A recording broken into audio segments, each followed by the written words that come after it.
Hello mga Mars! Welcome back to my channel, Karen Scoop Station here. Grabe talaga si Willie Revillame. Sa kanyang pagbalik sa telebisyon ay gumawa agad siya ng ingay. Noong linggo ay nagkaroon sila ng Will debut party na kung saan ay magsisimula na nga o nagsimula nung Lunes ang kanyang bagong programa, Will to Win. At isa nga, nung nag-debut party ang sina Willie Revillame, isa sa mga nagbigay ng video greetings ay si Coco Martin upang i-welcome muli si Willie Revillame sa television. At yun nga, sabi ni Willie na binati pa niya ang bangs ni Coco Martin and nagpapasalamat siya sa pagbati sa kanya ni Coco Martin. At sinabi pa niya na napakabait nitong si Coco Martin. Sabi niya, "Thank you very much, Tanggol.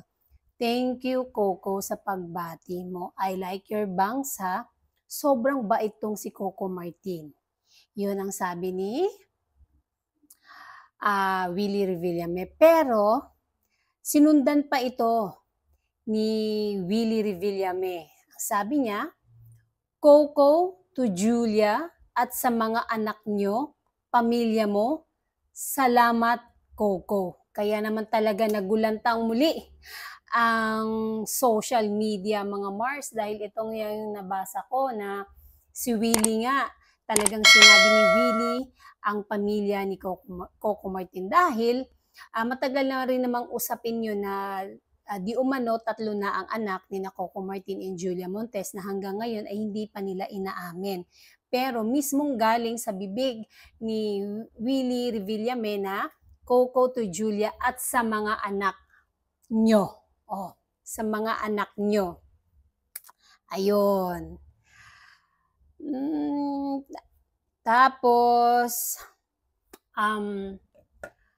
kahapon, kanina ipinakita na kung sino ang magiging kasama ni Julia Montes sa kanyang bagong project sa ABS-CBN, itong Saving Grace na Japan drama series adaptation. Ang makakasama ni Julia Montes dito mga Mars ay ang nag-iisang megastar Sharon Cuneta, Janice de Belen, Jenica Garcia, at si Bobless, and then si Sam Milby mga Mars. Big time ang makakasama ang mga tauhan ng Saving Grace na gagawin ni Julia Montes. And ito ang pinakamasaya mga Mars. Pagkatapos ngang ipinakilala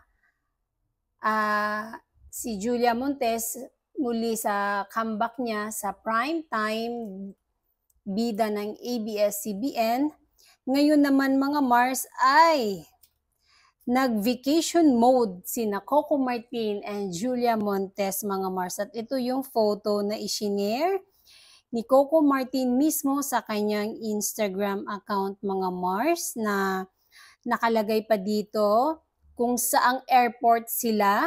Napaka-sweet as usual. Lagi naman talagang nakaakbay si Coco Martin kay Julia.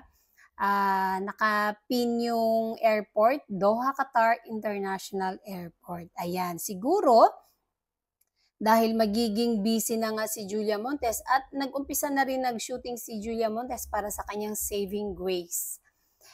Kaya siguro kailangan muna nilang mag-quality time dahil magiging busy na ang dalawa, so wala na siguro silang time para mag-vacation pa. Kamakailan lamang, di ba? Nag-Spain vacation pa to, sina Julia Montes, and ito na ang kasunod na vacation nila.